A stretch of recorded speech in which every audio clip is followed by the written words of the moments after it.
은빛 동전입니다. 서범석의 미수의 세계.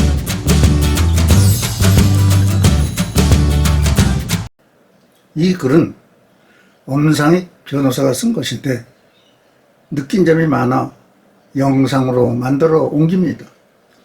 요즘 사람들은 이 영상을 보고 어떤 생각을 하고 있을까 궁금합니다. 함경도 해령에서 결혼하고 서울 변두리로 온 어머니의 일생은 독한 삶이었다. 적은 수익을 위해 목숨을 거는 것 같았다. 평생 옷 한 벌 제대로 해입는 걸 보지 못했다. 초등학교나 중학교 시절 학교로 오는 엄마의 옷은 장 속에 오래 묵었던 옛날 옷에 접힌 주름이 그대로 보였다. 어머니는 옷이 없어서 학부형 회의에 오기가 꺼려진다고 했다. 어머니는 먹는 것에도 인색했다.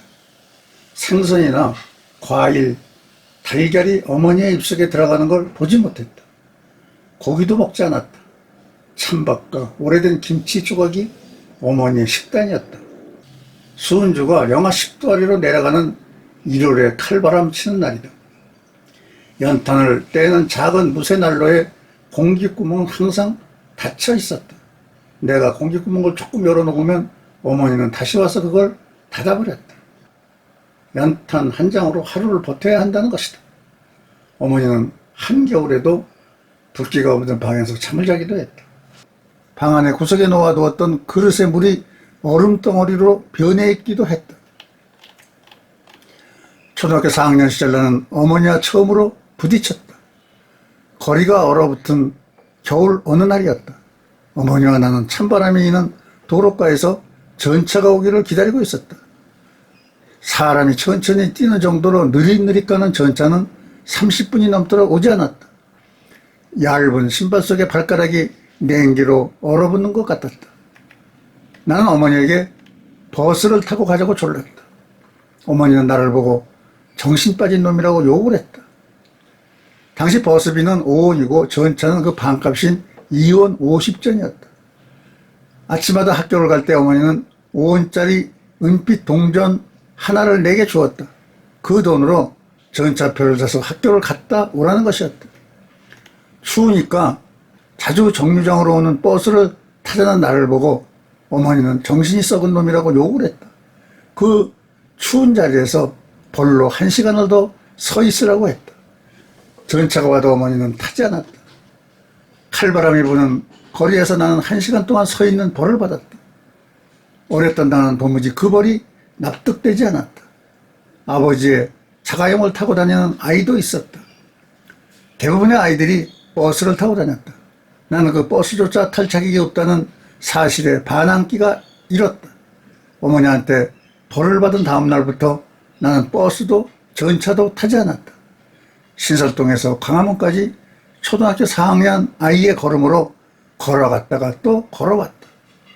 그렇게 하면 은빛 나는 동전 하나가 생겼다. 나는 마당 한 구석에 조그만 깡통을 묻어놓고 매일 학교에서 돌아오면 그 깡통에 은빛 동전 하나씩을 넣었다. 먼 길을 걸어갔다 오면 동전 한 잎을 보는 셈이었다. 그렇게 1년쯤 지났다. 어느 날 어머니에게 동전이 가득 든 깡통이 발견됐다.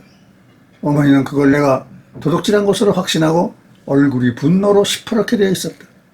나는 사실대로 어머니한테 말하고 돈이 좋으면 그 돈 다 어머니가 가지라고 했다. 어머니는 외아들이 너를 교육시키려고 했던 건데 라고 혼잣말같이 말하면서 침묵했다. 내가 변호사를 개업하고 나서부터는 매달 얼마씩의 용돈을 어머니에게 드리기 시작했다. 그 돈으로 친구나 이웃에게 밥도 사고 편안히 지냈으면 하는 마음이었다. 평생 철저했던 절약하는 습관은 버리기 힘든 것 같았다. 어머니의 삶의 형태는 마찬가지였다. 다만 달라진 점이 엿보였다.